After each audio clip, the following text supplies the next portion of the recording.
This is Dan Ferrisi, Group Editor, Commercial and Security with Emerald. Really excited to be back at the HDBaseT Alliance booth, ISE 2024, for our thought leadership panels. I'm especially excited to be joined by you, Jeremy, Sefi, Joe, for this discussion about Pro AV and the higher education vertical. I think none of you need an introduction, but if you would, just introduce yourselves to our audience. Thanks, Dan. Excited to be here. I'm Jeremy Elsesser, President and CEO, Level 3 Audiovisual. Hi, nice to be here. I'm Sefi. I'm the Director for Education Vertical in Kramer AV. Yeah, and I'm Joe Way. I'm the Executive Director of Digital Spaces at the University of California at Los Angeles, as well as the co-founder and chair for HETMA, the Higher Education Technology Managers Alliance. So let's jump right into it. I'd like to know what you think are some of the most powerful trends in the higher education vertical right now. What is it that professors are needing, students are needing? What is it that's being demanded that integrators are looking to tend to, manufacturers are looking to tend to, you as a technology leader on campus? What is, tip of the iceberg or tip of the spear right now for what people are looking for? Is this where I throw the buzzword AI in yet? Are we there yet?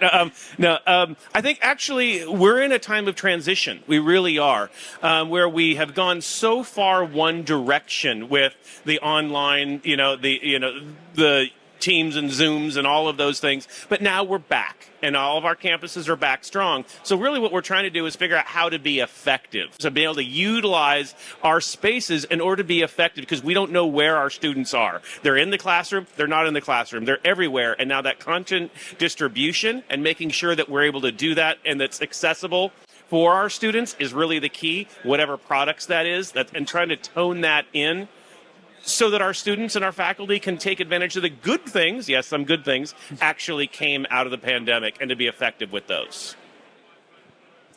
Okay, so I try to focus on two aspects, one of them being the end user, meaning the professor, lecturer, whatever you want to call it, just making it very simple for them to start a lecture with all the lots of teaching tools and applications they're using, and there's lots of them. Trying to figure out anything and bring everything together, making it easier for them to start the class. We do have a solution for that. And the other way is data, making informed decision, gathering all that information, bringing everything, all the sites and AV devices in campus, even IT devices, bringing it together so you can get collective data and learn from that and better improve. Absolutely. Well, while I will risk potentially repeating what was just said, I have to completely agree with my fellow panelists here. Hybrid workplace from a higher education perspective is no longer a nice to have afterthought. It's a core business model. And to Joe's point, having a hard time really getting to the point of ensuring every single person, regardless of their location, is immersed in the content, and technology and solutions are now being built to support that. And again, it's not an afterthought, it's core to the entire business model of our clients.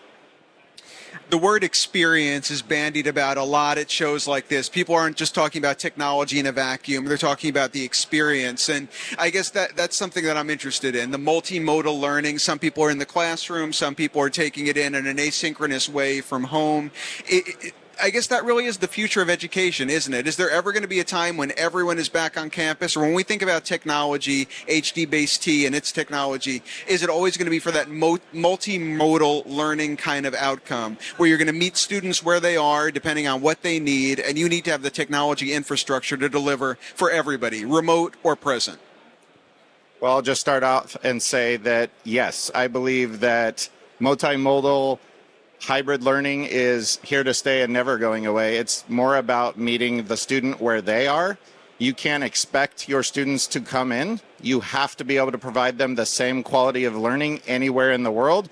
There's many choices out there when it comes to where you want to go to school and where you want to learn, and you're going to go where it fits your particular lifestyle choice. So I would say hybrid sessions and being able to develop a hybrid session, it's a mandatory request. You have to have them. If you're building or designing a new campus, it will be a must. And if you use it or not, it's your choice, the way the campus works. I travel a lot, so I see lots of universities. Everyone is doing something a little bit different. But even if they're not using it, it has to be there so they can use it if they want to. Next pandemic, God forbid, or something. And now without repeating everything that was just said. Being third is a horrible place to be, isn't it? Because especially when you're with two geniuses on the panel. So thanks for that one. No, but I think you nailed it when you say experience, because the thing is, I look at it as hyper-personalization is what we're looking at. And I don't necessarily know that's even just higher education. It's the world, right? That student, as was just talked about, are they someone who's remote? Are they someone who's in person? Here's what we do know is we do now need to cater to that consumerism that has come, right?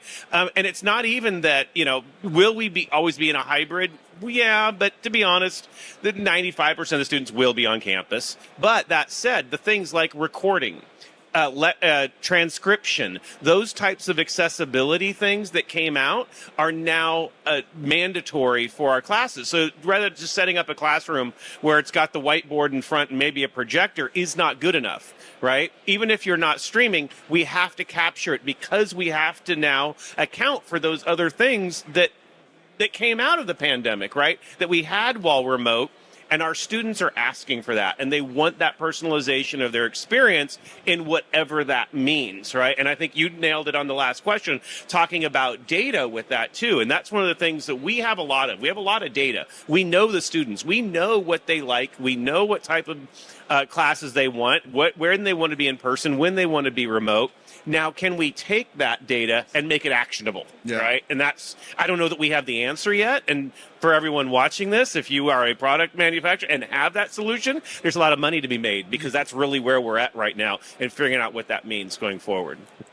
I'll just say, come visit me afterwards. No, but I want to expand on the experience. It's not just the teaching experience. It's to go with Joe. It's the learning experience. So the students are even the end user for us, for the vendors. So you need to be able to really be aware of what they want and how they want to learn, and to be treated as they learn. And they need to be included wherever they are. Yeah. So a question for you, Joe. You can start with this one. Obviously, education institutions very competitive, to try to attract those top-of-the-line students. And obviously at UCLA, would you say that technology has become one of the prime decision-making pivot points for a student to say, I want to go to UCLA or any other institution because their technology ecosystems, their connectivity among classrooms is superior to others? It's not necessarily just sports. It's not just the dorms. It's not having a great restaurant on campus. I want to go to a school that has outstanding technology. Yeah, interesting question. It is the sports, but no, and it is the restaurants on campus. But here's the thing. I don't know that someone's going to say, I'm going to go to this school because of their technology. But I guarantee you they will say, I'm not going to go to that school because they don't have technology, right? So it's like keeping up with the Joneses. So you have to be able to provide it. It's something like Wi-Fi, right? You cannot have an 18 to 22-year-old demographic and have Wi-Fi drop. That's one way when they're touring campus and they cannot connect, that you make sure you do not get a student enrolled if that were to happen, right? So the technology in the classrooms, they've come to expect it, right? We can no longer, they're not digital natives. In fact, because that says the idea that they would know what it's like before technology. The new student today has no idea what it is to live in a world that doesn't have an iPhone, an iPad, be able to connect to their friends, right? And they expect that. So the schools that have not fully transitioned are the ones that are going to lose. And sadly, if you look at things at UCLA, we're blessed, right? We're an elite R1 school, the number one public institution in the country. We have those services, but there's a lot of schools that do struggle. Smaller schools now that try to have to keep up with that. It's an investment. And sadly, they're the ones that are going to miss out without having solutions that are affordable and scalable. And that's really what we have to look at, kind of, in order for everyone to be competitive. And I do believe every student deserves that opportunity, right? Yeah. And so hopefully, there's a lot of exciting things that are kind of coming through legislation, which I think will help schools, and a lot of money coming in, which we already saw some with the CARES Act. We saw some come through. But I think we're going to see more permanent things that will help those second-tier schools, sorry, lack of a better word, to keep them being competitive so that the students can have all the same effect, which I do believe every student deserves that, right? Yeah. And it will, if for those who don't keep up, it will impact enrollment. There's no doubt about that, because a student is not going to go to a school where they don't have the things that they've come to expect, and to be honest, that they have in their high school now, right? And those are the things you're going to start to see. You can't backslide from high school into something that's less quality in college. Yep, absolutely. I guess, Jeremy, just a last question for you. Obviously, Level 3 AV, very diversified integration organization. You do a lot of corporate work. I also know you do a lot of education work. How big a part of your focus is higher education and delivering those experiences for professors, for students, for campuses? How big a part of L3AV's future is it? Higher education is the number 2 vertical market that we serve at Level 3 Audiovisual, so it is a very strong strategic initiative and goal for us to continue to stay relevant in that space. I would say easily 30 to 40% of our business is higher education, and me personally, I'm a lifelong learner, so staying close to the organizations that are leading the way when it comes to how the next generation of people are learning is really close to my personal values and purpose. And kind of what Joe said, I loved hyper-personalization, right? That's what a lot of our clients are asking for, because again, students are not going to go to a university or a particular higher education facility if they don't have the technology. But even more than that, do they have the right technology that's going to personalize the experience for that student versus that student? Mm-hmm. It's not one value proposition anymore. It's individual value propositions for what each student values. And staying close to that is, for me, just a deeper purpose of who I am. So absolutely.